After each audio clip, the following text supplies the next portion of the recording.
So I got given a very interesting topic for today. And the topic was Shastra Dan. Shastra Dan, Shastra which means literatures or the scriptures or knowledge. And Dan means to give, to give, to gift. So literally translated it means the gift of knowledge. It's a very interesting and very fitting topic, because if we look around the temple room, what do we see? Bhagavad Gita is hanging from every nook and corner of the temple room and available everywhere, inside the temple and outside the temple. Because it's a very interesting and a very special month for those who practice Krishna consciousness and devotees, because what you will see is that devotees will be out on the streets, not just in London, not just in the UK, but across the whole world, going to the streets to distribute the Bhagavad Gita and different literatures to try and uplift society in different ways. You'll notice that when you come into the temple, you notice that when you're trying to leave the temple, you'll be encouraged to sponsor a Bhagavad Gita or sponsor a book, because that is the special potency of the literature. Why? Why are we doing something like this? For that, we can go to something that is going to be touching all of our hearts, which is, if you look around when you're at work, at home, on your way, on the streets, on the tube, and even look within ourselves, we'll see that there's a lot of suffering going on. Different types of pain and suffering that we all are experiencing, because that's the nature of the material world. In the Bhagavad Gita, Krishna says, Janma mrityu jaravyati dukkhadoshana darshanam. Birth, disease, old age, and death are 4 types of suffering that we should all be acknowledging and thinking about and observing with our eyes of the mind, eyes of the heart. Because all of us experience these 4 things. And if you think about suffering in general, different types of suffering, what do we see? We see some people are suffering because they don't have a job. So they're suffering trying to find a job because they're jobless. Those who have a job are suffering because their manager is bad. They're shouting at them, constantly chastising them. Those who have a fine job are suffering because their health isn't great. Those whose health are great, they're suffering because they're having relationship issues. Those who have amazing relationships are suffering because even though they're working so hard, the money is still an issue. Like this, you can go around and we can see that there's so much suffering that everybody experiences. And when you acknowledge, when you understand that there's so much suffering in the world, then you can fall into 2 camps of people. Or let's generalize as 2 camps. One camp sees all this suffering and thinks, oh, this is nice that this person over here is suffering, because I can benefit from their suffering. The suffering of one person is the gain of another man. When you think of a car mechanic, you see when you drive a car, how many people here have a car or drive a car, either in this country or another country? Okay, a few. Not as many as I expected, but I guess we're in central London, so the quickest way around is public transport, right? So you see when you have a car and you find out that there's some weird noise or the car's not working properly, you're in so much anxiety, so much pain. Like, oh my gosh, I'm going to have to get it fixed, it's going to cost so much. But what's the mentality of a car mechanic? They're in joy. Because here is somebody who's suffering so that I can get money off of them and pay for my bills. So your suffering is actually a benefit to the car mechanic. When you think of doctors, somebody who is diseased goes to a doctor because they're in pain, and the doctor looks outside in the reception area of their clinic and sees, oh, this is nice. I've got many patients to pay for my bills today. When you see different parts of society, they're all based on one person's suffering and another person's gain. And that's the nature of this material world. Krishna says in Bhagavad Gita, Mame vamsho jiva loke jiva bhuta sanatanaha manashastani indriyani prakriti stani karashati. Krishna explains that even though every living entity is a part and parcel, is a fragment of me, they are struggling. They're struggling in the world with their conditioned nature, with the six senses. And that struggling includes the struggle of the mind. And yet we see that some people gain from that struggle, and other people suffer. So that's one type of people, those who are materialistic, who benefit, who enjoy the suffering of others because they can exploit that suffering for their own gain. But then you've got another camp of people, like the devotees, who look at other people's suffering and think, how can I help them alleviate themselves from their suffering? How can I free them of that suffering? The devotees are described as being paradukhaduki. When they see somebody else suffering, they feel that pain in their own heart. And so that compassionate nature of the devotee is encouraging them, is inspiring them from within that, I want to do something about this. And so what do these types of people start looking at? They look at different ways to perform welfare activities for the world. And you have so many different welfare activities, right? You have welfare activities which are humanitarian. You have welfare activities which are environmental, looking at how to improve the environment, protect the trees and the plants and all these things. You have welfare activities like making your profession something that will do good for other people, civil service, medicine, and things like that. But when we break down suffering, when we really look at what suffering is, the scriptures describe that there's three types of suffering. There's suffering called adidevika. Adidevika suffering is that suffering which is caused by natural disasters or by nature itself. So in an extreme sense, you can see it's suffering caused by, for example,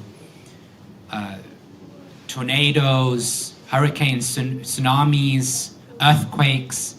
All these big natural disasters that happen are extreme types of adidevika suffering. And so you see people who have some piety, who have some idea of welfare for people who are suffering in that way, will go out to these countries, to these places, help rebuild their homes. They will do some fundraising activities, create a charity to help those places, and all these things. Nice, really nice. It's a beautiful way to serve mankind. But then you see that you might rebuild people's houses, but then they experience a second type of suffering. And that suffering is called adibodhika. Adibodhika is suffering caused by other living entities. If somebody is living in the rural areas or the suburbs, is that the right round? So like natural environments or like villages and small towns, or maybe even living in solitude in the mountains, in the jungles. Naturally, we can understand the suffering will come because of the animals in the area. Maybe there's tigers if they're in the jungle, there'll be snakes, there'll be different insects.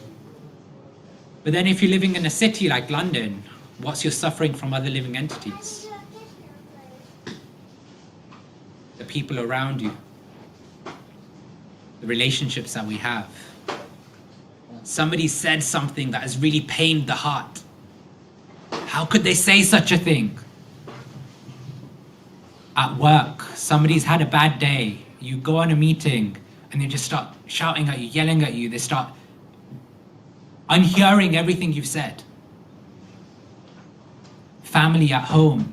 You go home after a long day of work. You snap. I just had a long day. And now you take it out on your family, on your spouse and your kids. Or they take it out on you.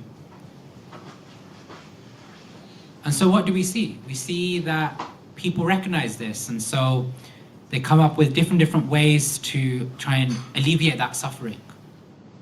There's numbers you can call for domestic violence. There's numbers you can call for, I forgot what it's called now, but things at workplace, not strikes, but the opposite.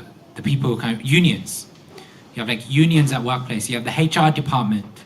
You have all these places to help and support you from experiencing suffering from other people. But then even if you alleviate the suffering from other people or other living entities, the scriptures describe that there's a third type of suffering that is still prominent. And that is adhyatmika, suffering caused by one's own body and mind.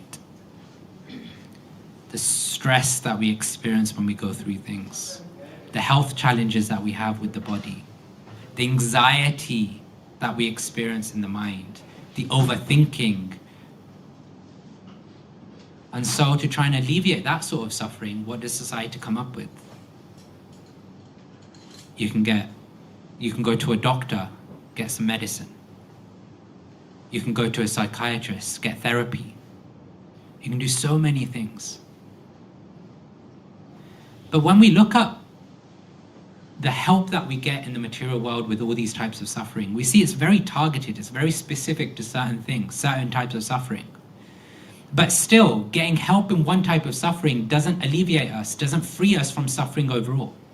Because all this help does is gives us temporary relief from a specific type of suffering. And the next day you wake up, you could be just as prone to that type of suffering or a different type of suffering. So the devotees think and wonder, what is that welfare activity that is the superior welfare activity, that is the ultimate welfare activity, that will really help everyone in any situation of their life? And that's where the devotees see that actually the only way to help people free them from real suffering is by connecting them to Krishna. Because Krishna says in the Bhagavad Gita, Devi Hesha Gunamai Mama Maya Duratya Mamepa Yaprapadyante Maya Metam Tarantite. Krishna says, okay, this divine energy of mine, consisting of the three modes of material nature, is difficult to overcome. But those who have surrendered unto me can easily cross beyond it. Krishna is saying that this material world, the suffering we experience here, whether it's from natural calamities, whether it's from other living entities, whether it's from our own body or mind, is very, very difficult to overcome. You might get some temporary relief, but ultimately you're going to experience suffering in one way or another. The only way to get out of suffering on a permanent basis is Maya Metam Tarantite, is by surrendering unto me. And then one can easily cross beyond it. And that the devotees recognize is the greatest welfare activity that one could do. Because when we look at all these different activities, these humanitarian works or environmental works, and all these different types of welfare activities, they're very nice, but they target a specific area of life. And so they give temporary benefits, temporary relief, but it doesn't give the ultimate relief. Because these types of welfare activities relieve one based on a small part of a person's being born in a specific country, being born with a specific karma, and experiencing specific reactions to their karma. They alleviate a small part of it.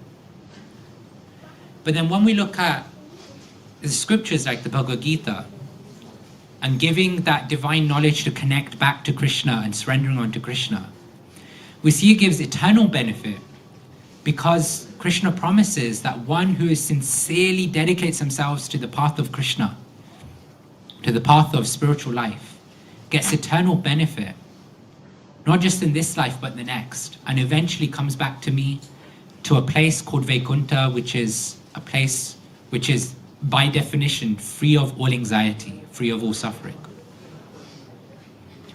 And so we start with the Bhagavad Gita. When we talk about giving spiritual knowledge, we start with the Bhagavad Gita because it's the preliminary path to spiritual life. We see at its very core, it connects one to the words of God. What does Bhagavad Gita mean? Bhagavad is Bhagwan, Gita means song, the song of God. And we see it's a conversation between God, Krishna, and his dear devotee friend Arjun. And so that's why we start with the Bhagavad Gita. But when we see all of us sitting in the temple room today, oftentimes on Sundays it's packed, there's no space to breathe. But it's a cold, chilly day. But all of us here are very fortunate, right? Because we have connection to the Gita in some way already. We come to the temple to connect with Krishna, the deity on the altar. We come to the temple and for this month we'll be surrounded by Bhagavad Gitas above our head. But you could come to the temple on any day of the week, at any time of the year, and you will get to experience a Bhagavad Gita class. You get to experience picking up a book and reading through the books. So all of us are fortunate. And many of us in the room, I can see, have an Indian heritage. So all the more fortune for us who have an Indian heritage. Because Krishna, the Bhagavad Gita, is a known entity for generations. Our parents, our grandparents, our great-grandparents, we will say, somebody asks us, oh, do you know the Bhagavad Gita? We'll say, oh yes, our parents, our grandparents, great-grandparents, for generations we've been reading the Gita. We know what the Gita is about. But if we step away from the religious aspect of the Bhagavad Gita, then the Bhagavad Gita actually gives us something which is much deeper. I like to describe the Bhagavad Gita as giving us different frameworks and different blueprints for how to live a very spiritually uplifting life. It gives us frameworks that gives us welfare for our own lives and others. Many of us, even of Indian heritage, will call the Bhagavad Gita a way of life. It's not a book, it's not a religious book, it's a way of life. Why? Because it's giving us all these frameworks. Different frameworks like, for example, if you want to relieve yourself of suffering from the mind, it gives us a framework to master the mind, or mind psychology. Krishna recognizes that every single living entity is struggling with the mind because we are living in the past, planning for the future, and forgetting the present. How many of us constantly contemplate on the past, what has happened, constantly plan for the future, but then forget to be present in the present? I speak for myself. And so Krishna, through the Bhagavad Gita, gives us that framework to go, okay, you've got all of this. You think your mind is taking you everywhere and anywhere. And if you allow your mind to roam free, the mind is described as your worst enemy. But if you learn how to control the mind, then it can become your best friend, because instead of allowing the mind to control you, you're utilizing the mind as a tool, which it is. And how does Krishna teach that? He teaches it by saying that always bring your mind back to meditating on me. When we have one focus with our life, when our whole life, in Krishna, the word used in the Bhagavad Gita is vivasayatmika buddhi, one-pointed attention, then everything in our mind can be completely focused and move in the direction that we need it to move in. And Krishna says that that one-pointed attention should be me, should be my feet, serving me, surrendering unto me. Another type of framework that Krishna gives in the Bhagavad Gita is on ethical leadership. We may look at leadership in society and go, okay, there's the government, there's the CEOs or the leaders of different businesses. But actually, we're all leaders. If you're a teacher, you're a leader. If you're a mentor, you're a leader. If you're a parent, you're a leader. If you're a spouse, you're a leader. Because what is the essence of being a leader? Is having influence over somebody else. So all of us have some sort of influence over people. Somebody that we may call a friend, you would have influence over. Somebody who's a subordinate, you would have influence over. So all of us are leaders. But in the Bhagavad Gita, Krishna gives us the framework on how to really be a strong, good leader. We see leadership, often nowadays leadership is based on this idea that power is important, having position is important, exploiting others for my gain is important. But Krishna, through the Bhagavad Gita, teaches us the framework that actually ethical leadership is about dharma.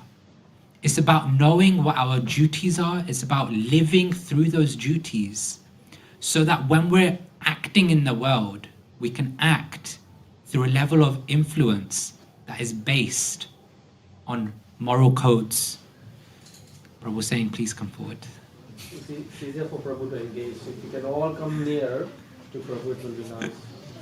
Thank you very much. Respectful towards speaker. Yeah. So, and when we act in our leadership, through the codes of dharma, through the codes of morality that Krishna gives us, we see that actually we can get very clear decision making, right? Because the path is clear, how you need to act is very clear.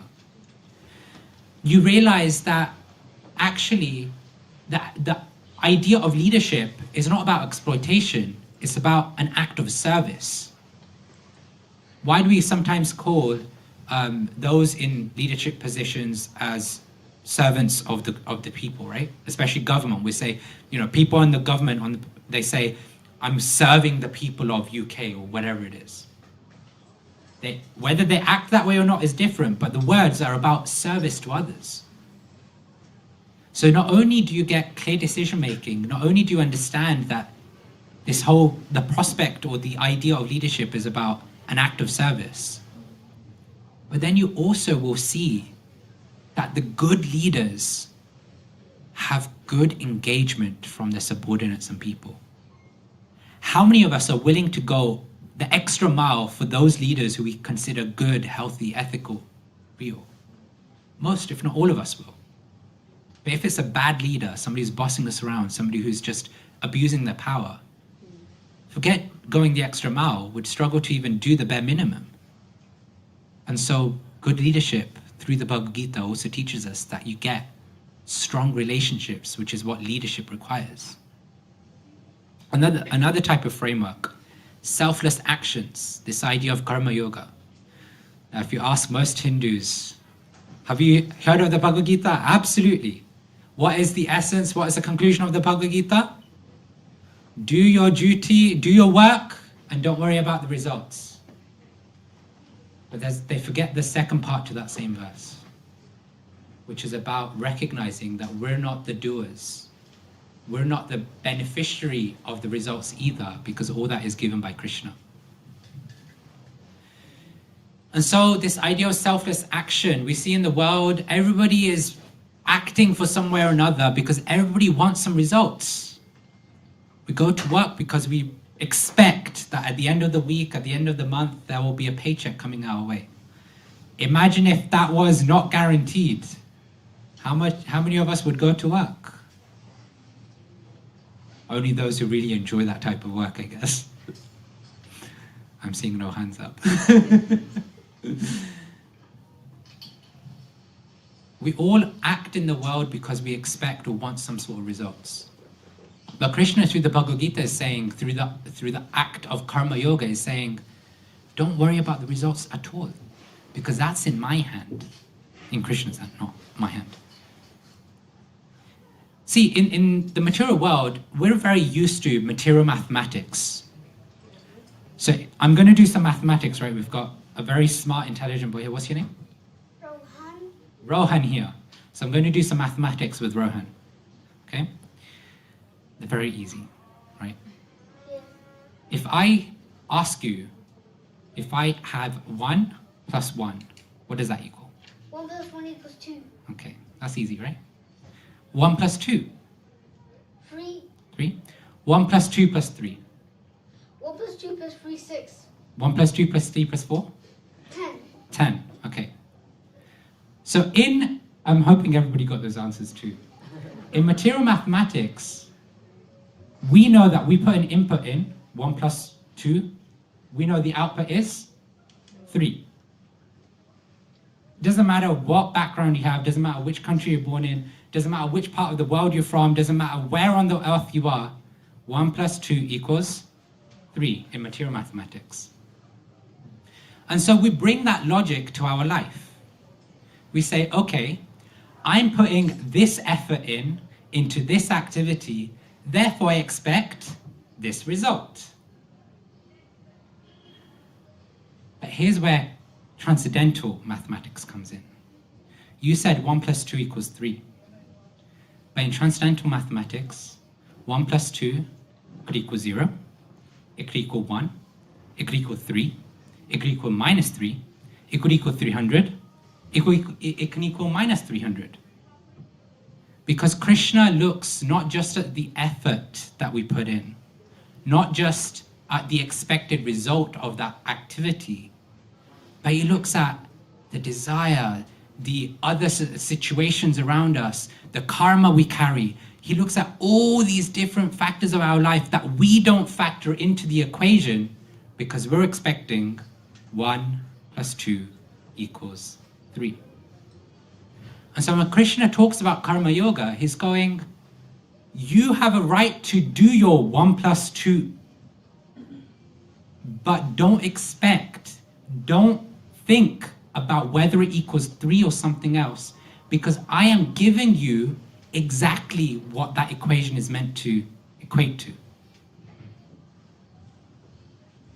And through that, he helps us by elevating our consciousness to think that, okay, Krishna is giving us exactly what we need from whatever effort we're putting in. I'm expecting it to look a certain way.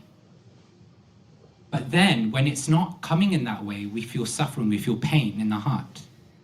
But what if the outcome that he's actually giving us is for us to see that every situation there is something for us to be learning from, growing from.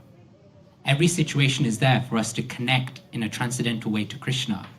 And so even if the result is not what we expect it to be, the result is exactly what Krishna wants us to get to connect back to him. Because let's be honest, if we got everything we put effort into, if we got the results for everything, how many of us will be thinking about Krishna afterwards? We'll be thinking, it's all down to my effort. It's all down to my endeavor. It's all down to my desires. If Rohan got every toy he desired, he'd forget his mummy and papa, he'd be just like manifesting toys whenever he wanted. And he'd probably not go to school, right?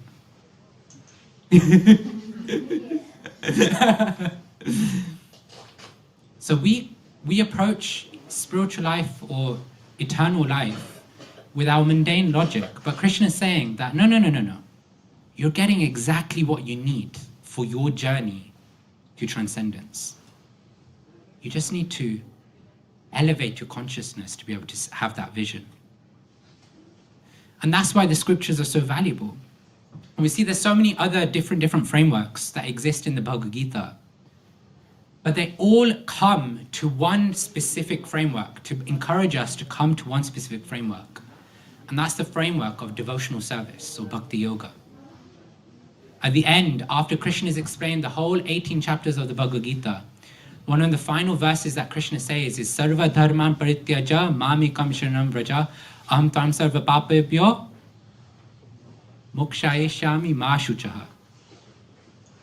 He's saying, abandon all varieties of religion, abandon everything you're doing for different purposes, different gains, and just surrender unto me, Do not fear, because Krishna is the one who will deal with us, who will help us, who will direct our life. So the main framework that Krishna is bringing us to is the framework of doing everything for Krishna, surrendering to Krishna. And surrender doesn't mean necessarily that you become a monk and give everything up, but it means doing whatever you're doing and using that to serve Krishna. And that's the ultimate framework that Krishna is trying to bring us to. Because he wants us to recognize that, yes, there's so many things we can do in the world, but ultimately, unless and until we reconnect back to our Supreme Father, it all becomes temporary relief. Because Krishna is the only one who can free us from the cycle of birth and death. He's the only one that can free us from Adi Bhautik, Adi Devik, and Adhyatmic suffering. Suffering caused by other living entities, suffering caused by natural calamities, suffering caused by the mind and the body. And so we see that actually even Srila Prabhupada, whenever he would talk about distributing spiritual knowledge, he'd often talk about it from the perspective of welfare work, not religiosity, not this idea of connecting to Krishna. He'd always talk about it from the perspective of the ultimate welfare work. And he'd often use a very sweet example. The example he'd use is about a small boy who is struggling to survive. He's roaming around on the streets trying to find ends meet, find some food, find some work to do to get some money. But actually, that boy is a son of a very rich man. But somehow or another, he's been away from his father for so long that he's forgotten that actually he comes from a rich father. And so he's roaming around on the streets, lost, sad, struggling. And everybody on the streets are looking at him with such compassionate eyes. Oh, you need food? Here, let me give you some food. Oh, you need some clothing? It's cold. Let me give you some clothing. But the father, he sends his ministers, he sends his guards, he sends all these people, this whole rally of people to find that boy. And when they come to the boy, out of compassion, they say, "You are this rich man's son. What are you doing here on the streets? You don't need to struggle. You don't need to go through all this hardship. Just come home to your father, and your father will take care of everything." Who did the ultimate welfare? The ones who were giving food on the streets, the ones who were giving clothing, some shelter, or the ones who reconnected that lost boy to their father, to his father? The one who reconnected, right? Because by reconnecting the lost boy to the father, the child gets everything that they need and want without having to struggle again. And that's what Srila Prabhupada encourages us, that all of us, especially those out on the streets who don't get to experience temple, who don't get to experience Krishna and the Bhagavad Gita, all of us are familiar, all of us are surrounded with the Bhagavad Gitas today. They get the opportunity to connect with their Supreme Father. Because we're all parts and parcels of Krishna. All of us in the temple, all of us on the streets, all the people on the streets. And so Srila Prabhupada encourages that let's do the ultimate welfare work. Let's connect everyone back to their Father. And how do we do that?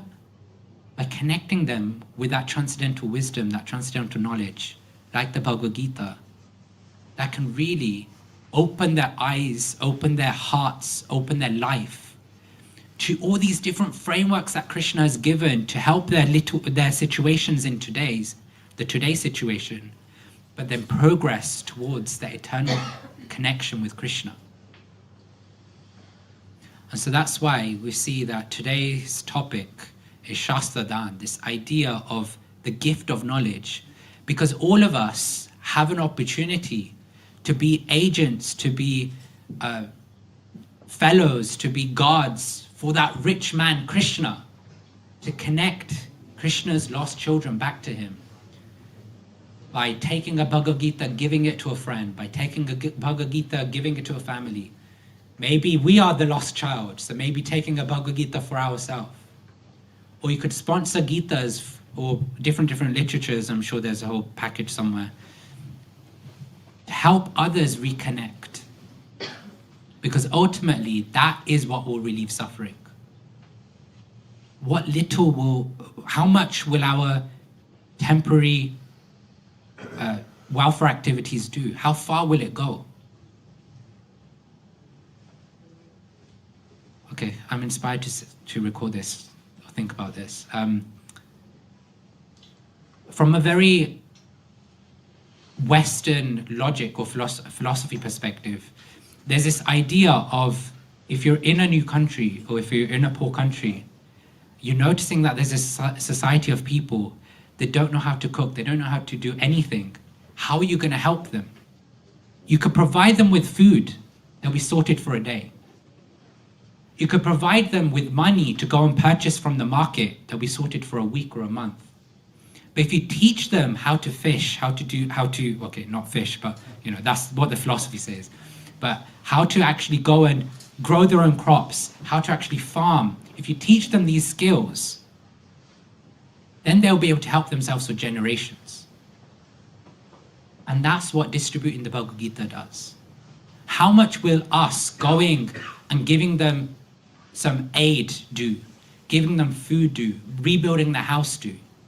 But if we teach them how to be free of suffering in an eternal self sense, by giving them knowledge that can help them achieve that, and how much more will they be benefited? And how much will we be benefited? Because Krishna says in the Bhagavad Gita that he who distributes this knowledge is the best type of devotee to me. So end there, because I think I'm meant to end at 5:30. So Hare Krishna, Krishna Krishna, Hare Hare, Hare Ram, Ram Ram, Hare Hare. Any comments, questions? I don't know if anybody's there who can speak from management, but questions, comments? Challenges? What is the meaning of transcendence? What is the meaning of transcendence? So some people have this idea of transcendence being an epiphany moment where one day you have this realization that, okay, I know who I am. I know this is my eternal identity, or the state of bliss. But the way through the Bhagavad Gita we understand transcendence is about elevating our consciousness to a degree where we're looking at a bigger picture that is beyond the material situation. So generally, especially those of us who work, who have studied, we understand this idea of being inside the picture frame and living in it, but then coming out of the picture frame and looking at the bigger picture, the goals of the company, the objectives of the company, linking everything back to that. So transcendence is taking that to another level, which is looking at the goal and the purpose of life in general. And through the frameworks that we get in the Bhagavad Gita, we see that it ultimately comes down to learning the lessons of life such that we are encouraged and inspired and recognize that the temporary nature of life is what we're always searching after, lifetime after lifetime. But look at that nature of life, which is eternal, which is the soul in the heart and connecting to Krishna. And so transcendence through the Bhagavad Gita is described as endeavoring with everything we've got to connect back to Krishna, to connect back to divinity, because that is the eternal part of our life. A bit of an abnormal way to describe transcendence, but that's okay. Any other comments, questions? Prabhu, tomorrow we go Ekadasi. Yes, Ekadashi. Yeah. But it's quite challenging for me, because when you go in the restaurant, I live in Wembley, and BAP is some restaurant there. They make this own pizza and chips and all, tasty food. But is it good practice to have that kind of food? It's quite challenging. Yes, so a couple of things. And during the daytime, I believe you can't go to sleep because I have a little bit of nap on that day. So is it good practice to have this kind of food on that day? Because they make tasty food, I believe you should try to eat tasty food. So firstly, I'll talk about Ekadashi. So just generally speaking, more so special for tomorrow because it's Gita Jayanti Ekadashi. So it's actually the day that the Bhagavad Gita was spoken. I'm sure there's a temple program happening, but I don't know the details. I don't know if Prabhu or somebody knows. So that's one thing. So tomorrow is a very special type of Ekadashi where often devotees will recite the Bhagavad Gita and things. And then this idea of food on Ekadashi. So it's an interesting point, but I guess if I generalize it and say that everybody is at a different stage in their spiritual life, some people can look at food and not be tempted by it because they're so fixed in their spiritual consciousness. Some people, even the thought of food will start creating saliva in the mouth, and then they just need to rush to the restaurant downstairs. Fortunately, nobody's doing that right now. Or maybe you've just come from the restaurant. Joking. But everybody's at a different stage in their life, and so I'd say the best course of action is to situate yourself on Ekadashi in such a way that you can focus on the essence of Ekadashi, which is to try and increase your absorption in your eternal identity. Which means that for some people, it will mean that actually I need some food throughout the day. Avoid grains, avoid beans and things, but have food if it helps you stay focused in your absorption in Krishna. But as you go deeper and deeper, you find that actually food is taking you away from your absorption, because with food and drink comes the need to go to the bathroom, comes the need to wash up, cook so much more lavish food or so many more items or so much more in terms of quantity.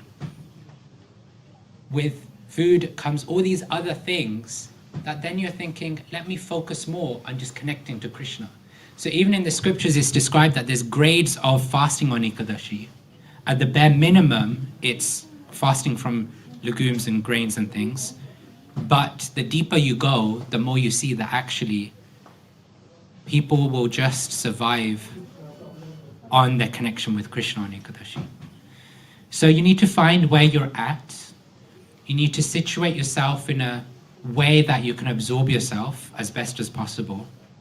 And if for you, where you're at, it means that actually you need some food, then that's fine.